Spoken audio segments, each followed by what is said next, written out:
Fellas, welcome back. Today's a special day because today we're going to finally solve the problem of you getting ghosted.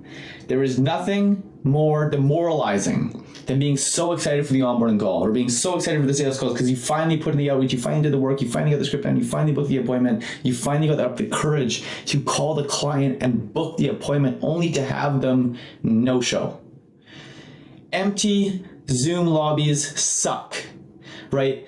But the problem is that they don't respect you, right? If they truly respected you, they would show up to the meeting, which sucks. It hurts to feel unrespected. And today, I'm going to walk you through 3 things that you can do to, like that, make sure that you never get disrespected again and you stop getting ghosted and you stop getting stood up. So, back in 2019, when I had absolutely no idea what the fuck I was doing, but I was trying to start an agency, I did a lot of free trial work, and this one client in particular that I'm going to block out their face, honestly, because I don't like looking at it, really put me in the dumps, okay? So I brought on this free trial client. It was 100% free because I was simply making video content for them. I spent 10 hours working. I spent even, probably 4 or 5 hours driving around the city. I bought things. I spent like $300 in equipment and whatnot to create the perfect social media ads. And it was like, honestly, I put so much work into it, and I was so happy with the work that I had produced, and it was truly the best work that I had ever done. And then I remember as I was exporting it, the final ad, and I was getting ready to package it up and send them over an email, and I typed out the email, a long email, saying how happy I was and excited I was to show them this, and then I hit send. And I anxiously, for the next couple of hours and the next days, I would refresh my email inbox only to get no emails back. And about 3 days later, I decided to follow up with them, and still nothing. And I was kind of starting to feel a little bit heartbroken. I was like, damn, like I really put a lot of work into this, and I really thought that I was gonna be able to sign them onto a $500 a month retainer, and it wasn't looking that way. And I didn't hear from them for a while. And then 2 weeks later, I got an email from them. And what the email said really was a blow, because they told me I sucked at what I did, I should stop contacting them, and I do not meet their brand's expectations.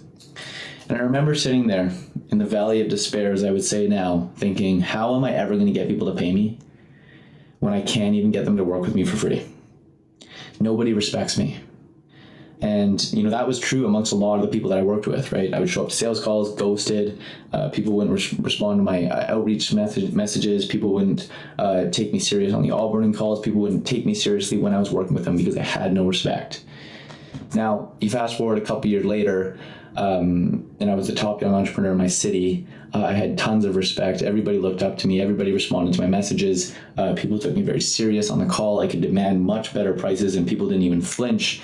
And then I started RSC. And now we have hundreds and hundreds of members, and I can literally come onto a damn YouTube video with my shirt off and a cheap watch, and you guys still respect me and listen to what I have to say. Okay, so why?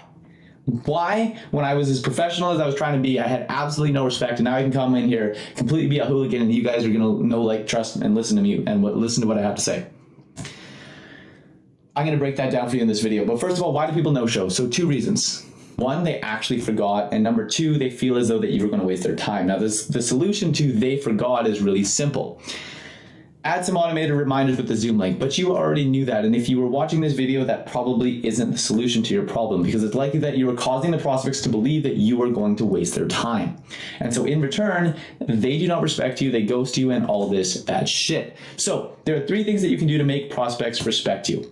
And in this video, I will break down each of these steps to basic principles. But quick reminder that I'm a guru who only posts content so I can steal your money, drive a Lamborghini.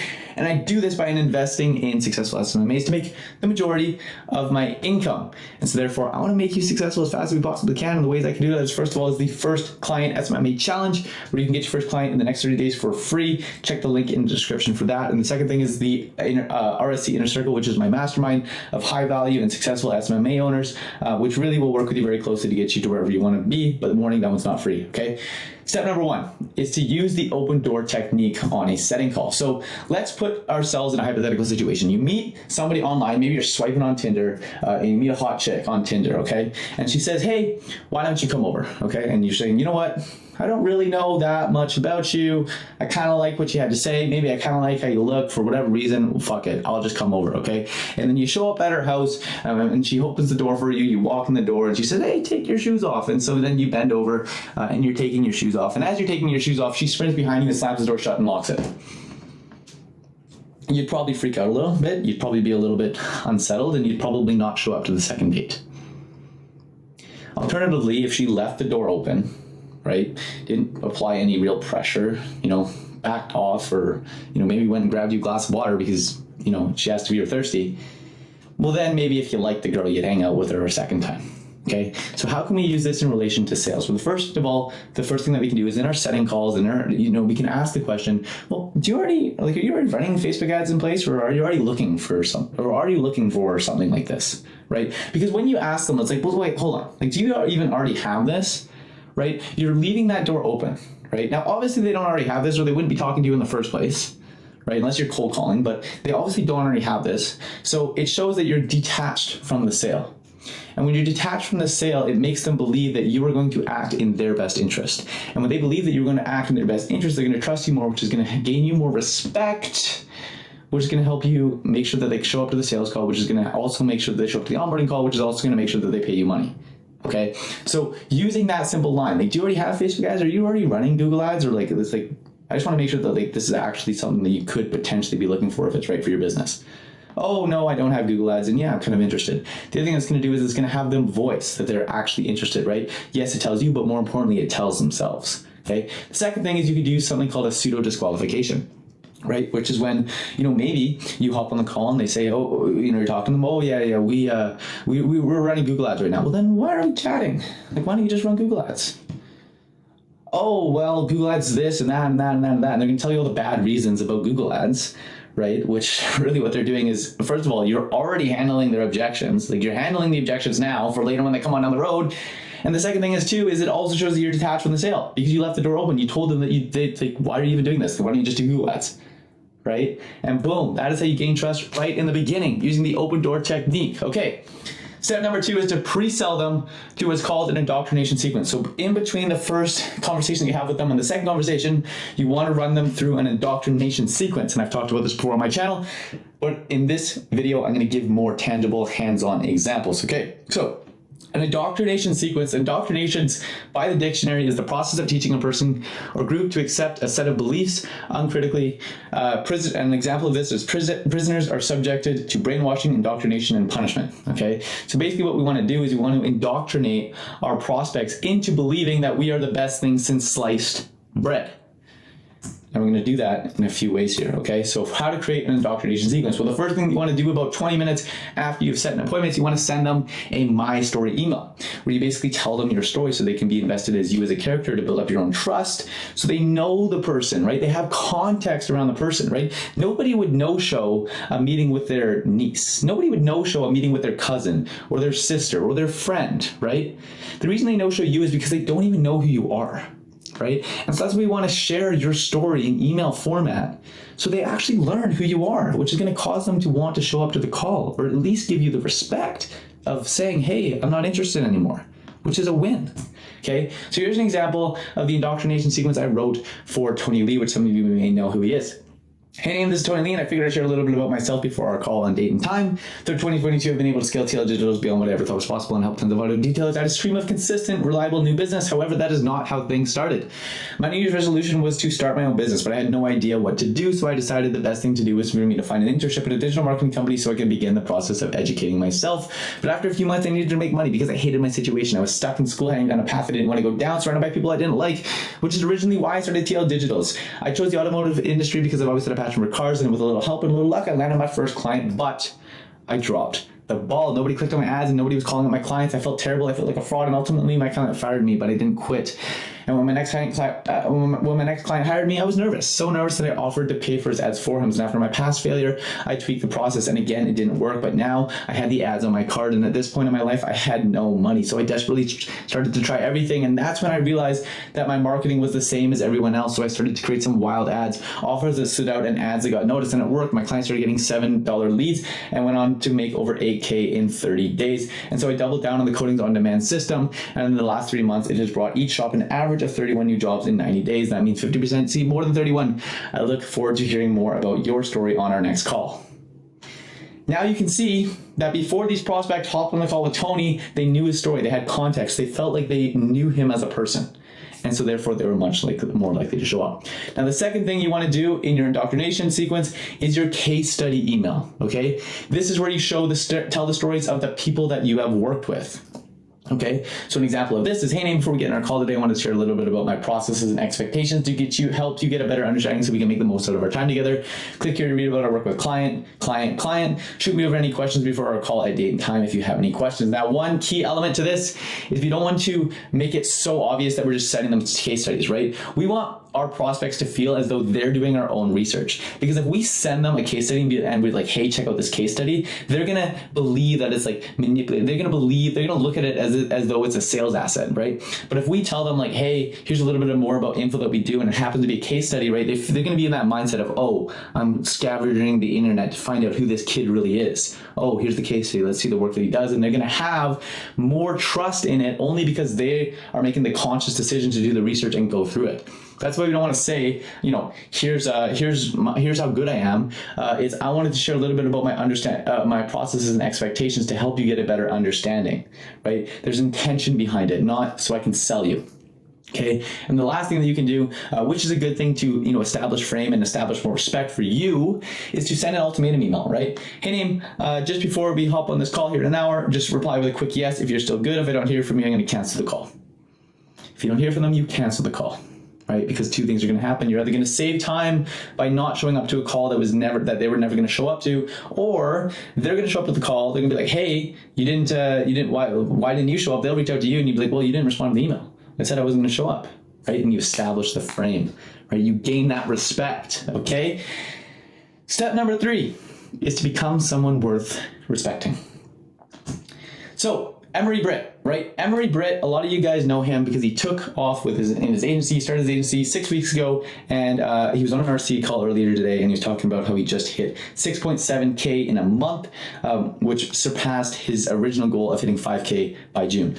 The guy's crushing it. Now, when people hear the success story of Emery Britt, what do they ask? Oh, they ask him, what scripts is he using? What niche is he in? What's his sales script like? And that isn't the reason why Emery Britt is making so much money.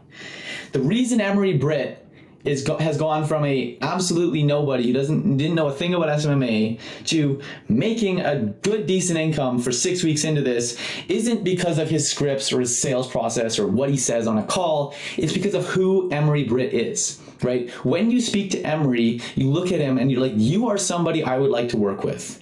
You are somebody I can trust. You are somebody worth betting on, right? Because Emery has put in the work to become somebody that is worth working with, okay? So how to become somebody worth respecting? I'm first gonna go over some band-aids that you can do that will literally change things as of tomorrow or as of even the next 10 minutes. And then I'm gonna go over the real deep-rooted things that you can do to make life-changing impact on you and your business. So the first thing, to clean yourself up. Get nice, make sure you're wearing like clean clothes. Don't have a messy hair. Like, don't look like a slob when you're speaking to people, right? Now, when you get farther down the road, you can show up on YouTube videos with your shirt off and people will still listen to you, but we're not there yet. Okay. In the beginning, dress nicely, put on clean clothes, have clean hair. You can wear a hat, like it doesn't matter. Look respectable. Look yourself in the mirror and be like, do I look good right now? If the answer is no, keep changing it until you do, okay? Next thing, take meetings in a nice spot. Do not take a meeting with your bedroom in the background, okay? If you have a bad webcam, go onto Amazon, spend $20 to get a nice webcam so you don't look like you're from, ancient times, okay? Make sure you look good, you look presentable. Third thing is to smile, right? If you don't want to be there, I guarantee your prospect won't want to be there either. Right? If you're not happy to be there, I guarantee your prospect won't be happy to be there either, right? Smiling is a very powerful thing to do, okay? So the next part is, how to become somebody worth respecting, like actually, right? Because yes, cleaning yourself up, take meetings in a nice spot, and smiling is gonna, that's a little band-aid that you can do that, is gonna make yourself more enjoyable. But here's how to like actually become somebody who people like really want to work with. So the first one is get in shape, okay?